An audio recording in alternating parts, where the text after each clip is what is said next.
Hi friends, welcome to Aakash kitchen. நம்ம இன்னைக்கு வந்து Aakash kitchenல எல்லோருக்கும் பிடித்த தேங்காய் மிட்டாய் செய்ய போறோம். அதுக்கு நான் தேவையானதெல்லாம் எடுத்து வச்சிருக்கேன். ஃபர்ஸ்ட் வாங்க எப்படி செய்யணும்னு பார்க்கலாம். நான் வந்து 2 கப் தேங்காய் வந்து திருவண தேங்காய் எடுத்து வச்சிருக்கேன். சப்போஸ் உங்களால தேங்காய் திருவ முடியலனா நீங்க வந்து தேங்காயை வந்து ஸ்லைஸ் போட்டுட்டு அதெல்லாம் மேலே உள்ள ப்ரௌன் தோலெல்லாம் எடுத்துட்டு நீங்க மிக்ஸில வந்து 2 சுத்து சுத்துனீங்கன்னா இந்த மாதிரி ஒயிட்டா பூ மாதிரி ஆயிரும். இந்த மாதிரி 2 கப் எடுத்து வச்சுக்கோங்க. நான் வந்து 2 கப் தேங்காய் திருவலுக்கு 1/2 கப் சர்க்கரை வச்சிருக்கேன். நீங்க வந்து சக்கரை சப்போஸ் உங்களுக்கு அதிகமா வேணும்னா நீங்க அதிகமா கூட ஆட் பண்ணிக்கலாம். நான் வந்து ஏற்கனவே வந்து தேங்காய் வந்து ஸ்வீட்டா இருக்கனால 1/2 கப் தான் எடுத்து வச்சிருக்கேன் சக்கரை. முந்திரி வந்து தேவைக்கேற்ப. இப்போ வாங்க எப்படி செய்யணும்னு பார்க்கலாம்.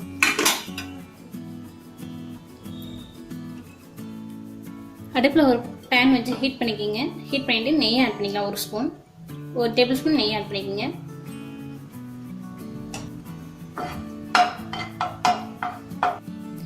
நெய் சூடாயிடுச்சு. நம்ம இப்போ எடுத்து வச்சிருக்க முந்திரியை வந்து ஆட் பண்ணிடலாம்.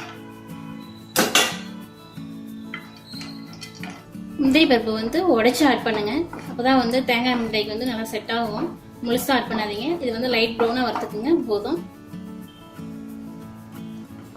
இப்போ பாருங்க முந்திரி நல்லா ப்ரௌன் ஆயிடுச்சு. போதும். இந்த விதமான இதுலேயே வந்து நீங்க எடுத்து வச்சிடலாம். இதை வந்து நம்ம முந்திரி எடுத்து வச்சிடலாம். ஒரு பிளேட்ல ட்ரான்ஸ்ஃபர் பண்ணிட்டு நம்ம வந்து நம்ம முந்திரி எடுத்து வச்சு நம்ம வந்து இதே பேன்ல வந்து திருவண தேங்காயை வந்து ஆட் பண்ணிடலாம்.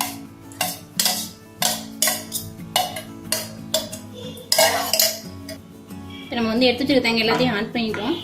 நம்ம தேங்காய் எதுக்கு ஃப்ரை பண்றோம்னா வந்து தேங்காய் வந்து நார்மலாவே ஈரப்பசம் இருக்கும். அதனால வந்து நம்ம வந்து தேங்காயை ஃப்ரை பண்ணிட்டா நல்லா இருக்கும். அது ஈரம்லாம் போயிடும்.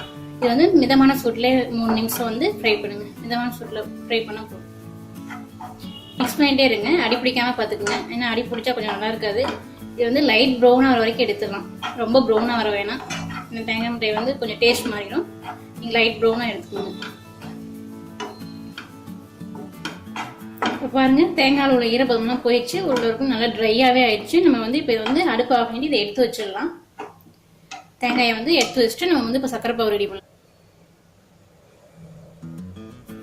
வேணாம் சூடு பண்ணிக்கிங்க. நம்ம வந்து எடுத்துட்டு 1/2 கப் சர்க்கரையை வந்து இதில் ஆட் பண்ணி நம்ம பாவு காய்ச்சலாம். சர்க்கரை வந்து நீங்க தேவைக்கேற்ப ஆட் பண்ணிக்கிங்க. 1/2 கப் சர்க்கரைக்கு நம்ம வந்து 1/4 கப் தண்ணி ஆட் பண்ணிக்கலாம் பாவு காய்ச்சறதுக்கு. நல்லா மிக்ஸ் பண்ணி விட்டுருங்க. இப்போ பாருங்க சர்க்கரை நல்லா கரைஞ்சு பாவு ரெடி ஆயிடுச்சு. பாருங்க சர்க்கரை பாவு வந்து 1 கம்பி பதத்துக்கு காய்ச்சிக்கிங்க. இந்த மாதிரி தொட்டா இது ஆகிற மாதிரி 1 கம்பி பதத்துக்கு காய்ச்சிக்கிங்க. பாவு ரெடி ஆயிடுச்சு. நம்ம வந்து வறுத்து வச்சிருக்க தேங்காயை வந்து ஆட் பண்ணிடலாம்.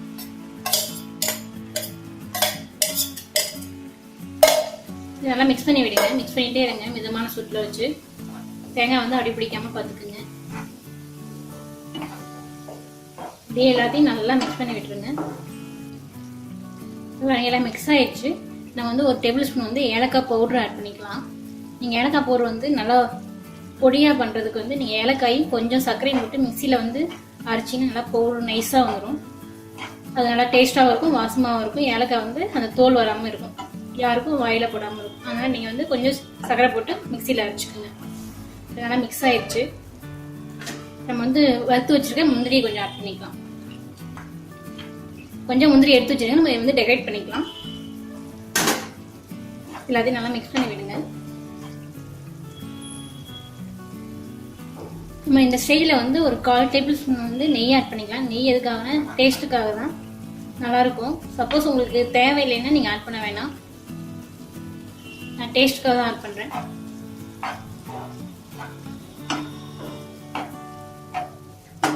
நல்லா மிக்ஸ் பண்ணிட்டே இருங்க.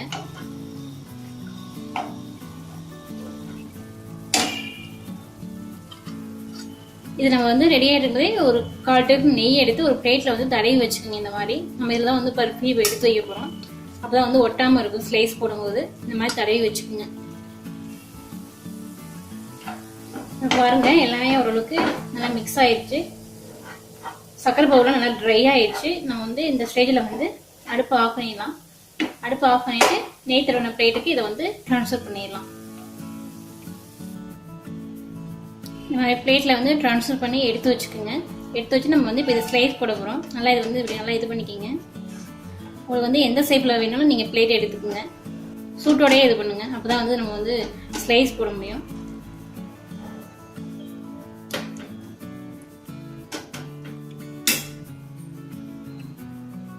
பாருங்கள், இந்த மாதிரி ரெடி பண்ணி வச்சுக்கோங்க. நம்ம வந்து இப்போ இது வந்து ஸ்லைஸ் போட்டுடலாம். நல்லா சூட்டோடயே இது பண்ணுங்கள்.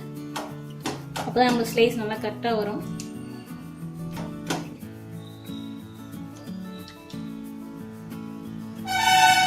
இந்த மாதிரி ஸ்லைஸ் போட்டுக்குங்க. நம்ம வந்து மீதி வச்சுருக்க முந்திரியை வந்து இப்போ டெக்கரேட் பண்ணலாம். அழகாக இருக்கும், பார்க்கவே லுக்காக இருக்கும்.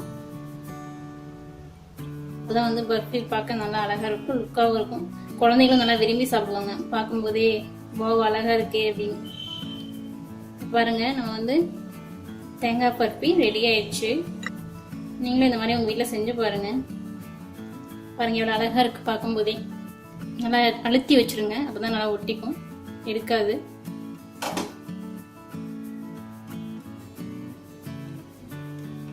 பாருங்கள், தேங்காய் பர்ஃபி ரெடி ஆயிடுச்சு. நல்லா சூட்டோடய பாருங்கள். நான் ஸ்கொயர் ஷேப்பில் கட் பண்ணி வச்சுருக்கேன். நீங்கள் வந்து உங்களுக்கு எந்த ஷேப்பில் வேணாலும் கட் பண்ணிக்கோங்க. நீங்களும் இந்த மாதிரி உங்கள் வீட்டில் செஞ்சு பாருங்கள். உங்களுக்கு இந்த வீடியோ பிடிச்சிருந்தா லைக் பண்ணுங்கள், ஷேர் பண்ணுங்கள், கமெண்ட் பண்ணுங்கள். மறக்காமல் ஆகாஷ் கிச்சனுக்கு சப்ஸ்கிரைப் பண்ணுங்கள். Thank you friends.